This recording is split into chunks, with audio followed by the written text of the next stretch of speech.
Mula sa G-League, diretso sa puso ng rotation ng Los Angeles Lakers.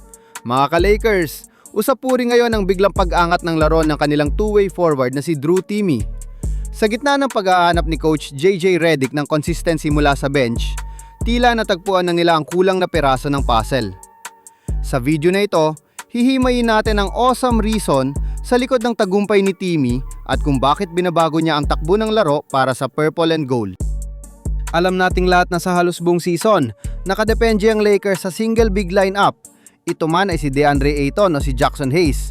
Pero kamakailan, may ginawang adjustment si Coach JJ. Sinubukan niya ang two big lineup sa simula ng second at fourth quarters. Dito pumasok si Drew Timme. Imbes na itambak lang sa ilalim, ipinapare siya kay Ayton o Jared Vanderbilt. Ang resulta, mas naging solid ang depensa sa loob at mas lumuwag ang opensa dahil sa versatility ni Timme.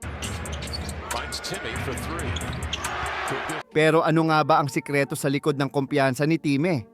Ayon mismo sa kanya, malaki ang pasasalamat niya sa South Bay Lakers, partikular na kay Coach Zach Guthrie. Sa G-League kasi, hindi lang siya hinayaang maging post player. Challenge siya na maging isang playmaking big sa perimeter. Job keep feeding him. They're listening to you. He's got 20. Buff. That gotta keep being aggressive. Drew Timme sticking with it.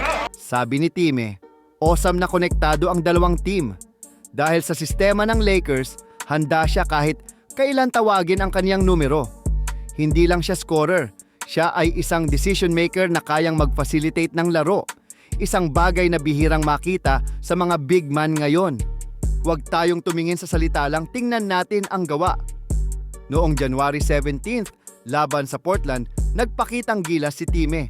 21 points, 4 assists at 2 steals sa loob ng 29 minutes.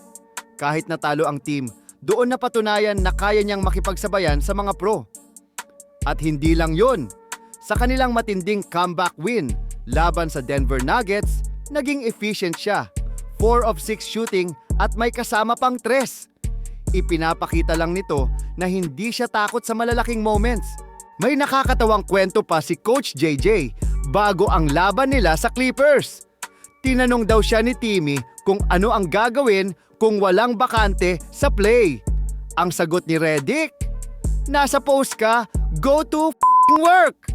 Ibinigay ko ang bola sa'yo dahil may tiwala ako sa'yo."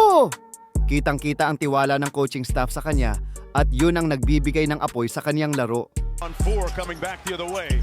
The lob and LaRavia saying it with his chest. Sa ngayon, limitadong laro lang ang pwedeng salihan ni Timme dahil sa kaniyang two-way contract at hindi pa siya eligible para sa playoffs. Pero kung magpapatuloy ang ganitong laro, hindi malabong i-convert ng Lakers ang kaniyang kontrata pagkatapos ng trade deadline.